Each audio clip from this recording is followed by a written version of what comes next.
Hello everyone. Now you can check your homework, that is 5B part of exercise 1.4. Fifth B part was verify that A divided by bracket में B plus C is not equal to A divided by B plus A divided by C. ये actually एक आपको पता है कौन सी property है, distributive property. But distributive property division के case में फॉलो नहीं होती है, यानी कि ए की डिवीजन बी से और ए की डिवीजन सी से. ऐसा डिवीजन के केस में नहीं होता है. किसमें होता है? मल्टीप्लिकेशन केस में. मींस है ना. तो ये डिस्ट्रीब्यूटिव प्रॉपर्टी है बट ये डिवीजन के केस में अप्लाई नहीं होती है. तो हमें ये प्रूफ करना है कि LHS is not equal to RHS. Okay. तो where a equal to -20, b equal to -5 and c equal to 4. सबसे पहले I have written LHS part, that is a divided by bracket में b divided by c. Now I have put the value of A, that is -20, B that is -5 and C that is 4. ठीक है. इसको 5 minus का है तो उसे within bracket कर दिया और इसको स्क्वायर ब्रैकेट या बिग ब्रैकेट में कन्वर्ट कर दिया. अब देखिए बॉडमास रूल के अकॉर्डिंग क्या होगा, सबसे पहले ब्रैकेट सॉल्व होगी, है ना. -20 as it is, minus divided sign as it is, -5 divided by 4. तो -5 डिवाइडेड बाय 4, 5 4 से डिवाइड नहीं होता तो उसको क्या राइट कर सकता हूं, -5/4. Okay. I can write -5/4. Okay. तो -21 upon as it is, divide की जगह मल्टीप्लाई साइन, और बाद वाले ये क्या होता है, रेसिप्रोकल हो जाता है. आपने पढ़ा होगा कि क्या करते हैं जब इस तरीके से नंबर होते हैं और डिवीजन का केस होता है तो क्या करते हैं, डिवाइड की जगह मल्टीप्लाई साइन आ जाता है. एक एग्जाम्पल देखिए आपको बता दूं, जैसे कि 2 डिवाइडेड बाय 2/3 डिवाइडेड बाय 4/5. अगर इस तरीके से लिखा हो तो क्या करेंगे, 2/3 तो देखिए एज इट इज आ जाएगा. ठीक है. डिवाइड की जगह क्या आ जाता है, मल्टीप्लाई साइन, और 4/5 पे क्या हो जाता है, 5/4. फिर से देखिए 2/3 एज इट इज, पहला नंबर जो आपका होगा वो एज इट इज रहेगा. डिवाइड की जगह कौन सा साइन आ जाता है, मल्टीप्लाई का साइन आ जाता है, और 4/5 पे क्या हो जाता है, 5/4. मीन्स उल्टा साइन चेंज नहीं होगा. अगर यहाँ -4/5 है तो माइनस का 5/4 ही रहता. माइनस है तो माइनस, प्लस है तो प्लस.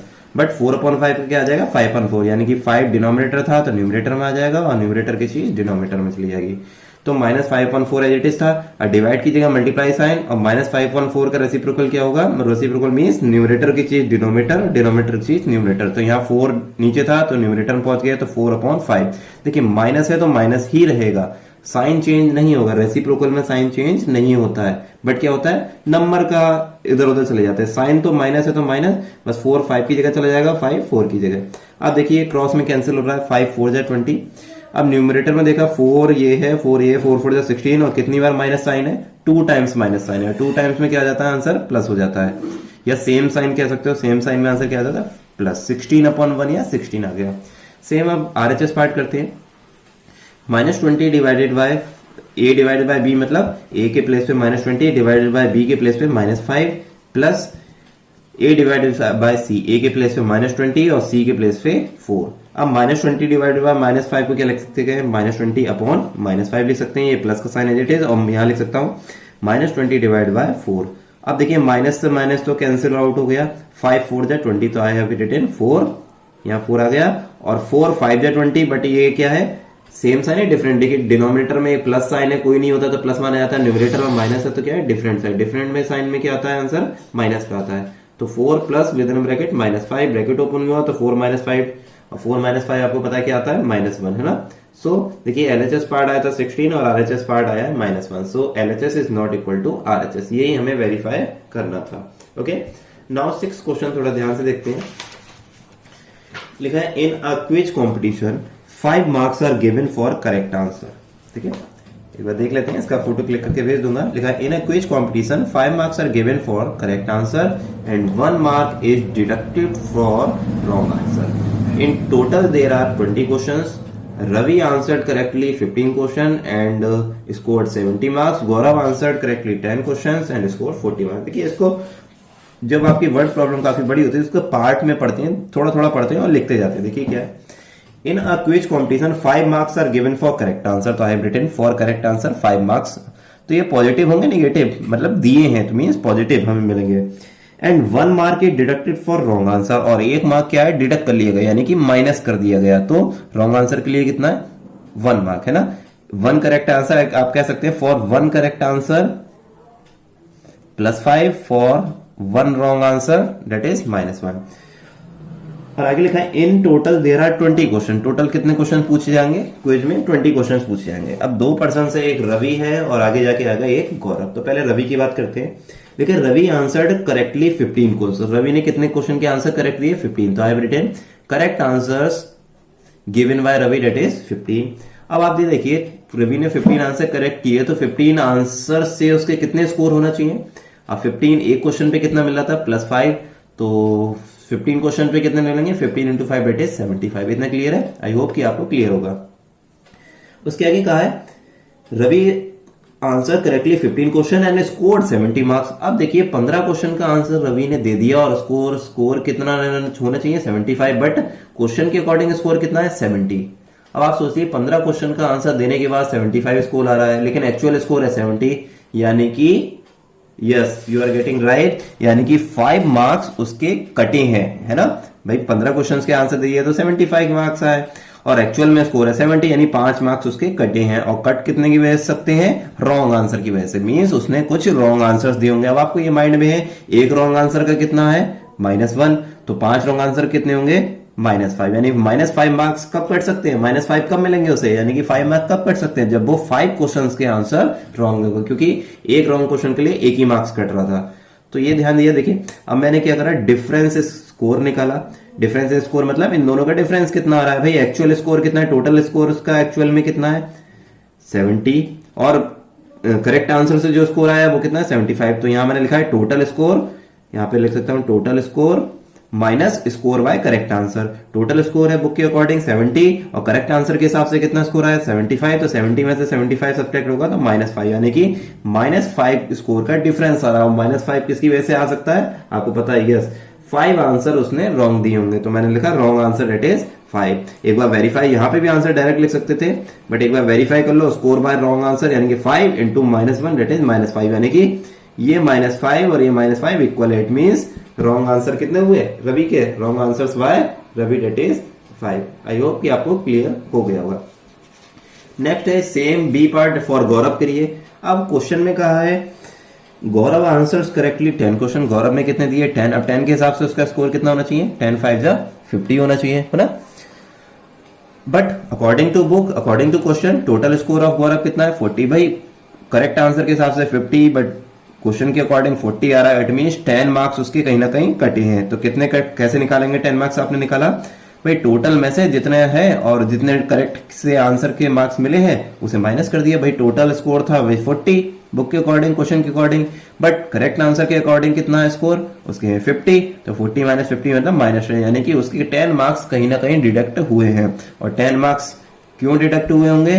क्योंकि उसने कुछ क्वेश्चंस गलत आंसर्स किए होंगे। अब कुछ कितने, अब आपको पता होना चाहिए कि एक क्वेश्चन का 1 मार्क्स कटता था, तो 10 मार्क्स कटने के लिए कितने गलत दिए होंगे उसने? तो 10 क्वेश्चंस रॉन्ग दिए होंगे।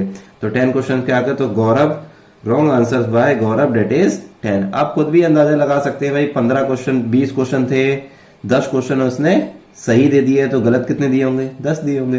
देखिए आप ये क्वेश्चन काफी इजी हो सकता था। आई होप इतना तो आपको क्लियर हो गया होगा। इजी कैसे हो सकता था भाई? पहले जब आप देखते हैं रवि का, रवि ने कितने क्वेश्चंस दिए? 15 क्वेश्चन के आंसर दिए। 15 के हिसाब से कितने हो गए? 75। स्कोर निकालने की भी जरूरत नहीं थी। देखिए रवि के लिए अगर मैं लिखूं फॉर रवि, रवि ने करेक्ट कितने दिए? 15। अब जाहिर सी बात है टोटल क्वेश्चंस थे 20, करेक्ट 15 दिए, तो इनकरेक्ट कितने होंगे? टोटल थे 20, है ना। करेक्ट कितने थे? 15। तो इनकरेक्ट कितने हुए होंगे? 5। बस डायरेक्ट आंसर आ गया। ऐसी फॉर गौरव के लिए अगर निकालूं, टोटल कितने थे? गौरव से भी 20 क्वेश्चन पूछे होंगे। गौरव ने करेक्ट कितने दिए? 10। तो रॉन्ग कितने दिए होंगे या इनकरेक्ट कितने दिए होंगे? भाई 20 में से 10 आया तो कितने होंगे? ये भी 10 होंगे। तो बस ये आंसर हो गया। लेकिन अगर मैं इस तरीके से आपको समझाता तो एक चीज क्लियर नहीं होती। आगे जाके आप पढ़ेंगे कि गौरव ने अगर आंसर नहीं दिए होते, आप ये सोचिए भाई करेक्ट आंसर के 10 मार्क्स है, नहीं करेक्ट आंसर के सही आंसर के कितने हैं? 5 मार्क्स है। गलत आंसर के कितने हैं? -1। और अगर उसने आंसर दिया ही नहीं होता, फिर ऐसा भी तो हो सकता है कि आपसे मैं क्वेश्चन पूछूं या तो सही दो या गलत दो। ये एक ऐसा भी तो कंडीशन आ सकती है कि आपने क्वेश्चन का आंसर दिया ही नहीं, आप कहते हैं सर आई डोंट नो, है ना। तो उस केस में ना ही मार्क्स मिलेंगे और ना ही कटेंगे। तो अगर क्वेश्चन इस तरह का आ जाएगा तो आप इस मेथड से उसको सॉल्व नहीं कर पाएंगे, इस तरीके से सॉल्व नहीं कर पाएंगे। तो यही एक रीजन था कि मैंने आपको क्वेश्चन इस तरीके से करवाया कि अगर क्वेश्चन का आंसर नहीं भी दिया होता तो इस तरीके से आप सॉल्व कर पाते, बट ये मेथड आपका उस केस में अप्लाई नहीं होता। तो जनरली ये मेथड है, आगे भी क्वेश्चन इस टाइप के आएंगे तो ये अडॉप्ट करिए। हालांकि ये क्वेश्चन इस तरीके से कर देंगे गलत नहीं होगा, बट आगे कुछ क्वेश्चंस में आपको प्रॉब्लम आ सकती है, आगे जाके आगे चैप्टर्स में आ सकती है या 8th में जाके प्रॉब्लम आ सकती है। ओके, सो इसके बाद यही पे हमारा ये चैप्टर एक्सरसाइज खत्म होती है 1.4, और एक्सरसाइज के साथ साथ ये चैप्टर भी हमारा यही खत्म होता है। इसके बाद कुछ आपका होमवर्क है, ठीक है। ये होमवर्क मैंने कंबाइंड फॉर्म में दिया है। हाँ, आपकी आगे की जो रिवीजन एक्सरसाइज है और रिवीजन एक्सरसाइज दे रखी है, चैप्टर टेस्ट दे रखा है, इसको आप घर पे ही अपनी रफ कॉपी पे ट्राई करके देखेंगे, ठीक है। ये मैं आपको क्लास में अभी नहीं कराऊंगा, ये आपका होमवर्क है। होमवर्क कह लीजिए, आप हर चैप्टर जैसे ही चैप्टर खत्म होगा आप क्या करके देखेंगे, उसकी रिवीजन एक्सरसाइज और उसका चैप्टर टेस्ट करके देखेंगे। बट इसे फेयर में कॉपी नहीं करना है, चैप्टर टेस्ट और रिवीजन को फेयर में कॉपी नहीं करना है, रफ पे करके देखिए, क्वेश्चन सॉल्व करके देखिए। मींस आप देखिए कि आपको समझ में आया है, आपके टॉपिक्स क्लियर हुए हैं या नहीं है। ये आपके लिए, खुद के लिए revision exercise is not for us, हम मेरे लिए नहीं है, ये आपके लिए। आपका रिवीजन आपको देखना है कि आपने पूरा चैप्टर पढ़ा, आपको कितना समझ में आया। चैप्टर टेस्ट आपके लिए, आप देखिए कि पूरा चैप्टर आपने पढ़ा, आपको कितना समझ में आया, ठीक है। बट फेयर पे नहीं करना है, उसे रफ पे करना है। अब ये जो होमवर्क दे रहा हूं ये क्या है, ये आपको रफ पे करके देखिएगा, फेयर पे भी कर सकते हैं आप। उस चैप्टर को खत्म करने के बाद फेयर पे भी कर सकते हैं। ऊपर हेडिंग डालिएगा होमवर्क या रिवीजन वर्क, कुछ भी डाल सकते हैं आप। होमवर्क भी डाल दीजिएगा या रिवीजन वर्क भी डाल सकते हैं, या हो सकता है अगर आप रफ पे भी करें तब भी कोई दिक्कत नहीं। मीन्स ये वर्क खाली प्रैक्टिस के लिए, प्रैक्टिस वर्क आप ऊपर लिख सकते हैं हेडिंग डाल के, रिवीजन वर्क तो भी कर सकते हैं उस पे, और ये आप रफ पे भी कर सकते हैं, डजंट मैटर, ठीक है। इसके आंसर्स मैं कल आपको मैच करवाऊंगा, सो आज इसको करके देखेंगे। इसका फोटो क्लिक करके मैं आपको सेंड कर दूंगा, बट क्वेश्चन से एक बार पढ़ लेते हैं क्या है क्वेश्चन। ये सिंप्लीफाई है, सिंप्लीफाई के 1 2 3 4 क्वेश्चन सिंप्लीफाई के हैं। फिर एक क्वेश्चन वेरीफाई का, a divided by b plus c is not equal to a divided by b plus a divided by c, where a is equal to -10, b equal to 1 और c equal to 1 also 1। C question है, third question है, Ravi earns ₹4500 per day and spends ₹700 per day, then how much money he will save in 6 days. तो 6 days में कितना, यानी रवि ने 4500 रुपए per day spend करता है और 700 रुपए पर डे सेव करता है। Sorry, Ravi earns 4500 per day करता है और स्पेंड कितना करता है, 700 पर डे करता है। तो वो एक वीक नहीं 6 डेज में कितना मनी सेव करेगा। और डी क्वेश्चन है, right the additive inverse of 2 and -5। तो ये आपका होमवर्क है, इसे करेंगे, इसको मैं कल आपको आंसर्स मैच कराऊंगा। Okay, so thank you so much and keep revising.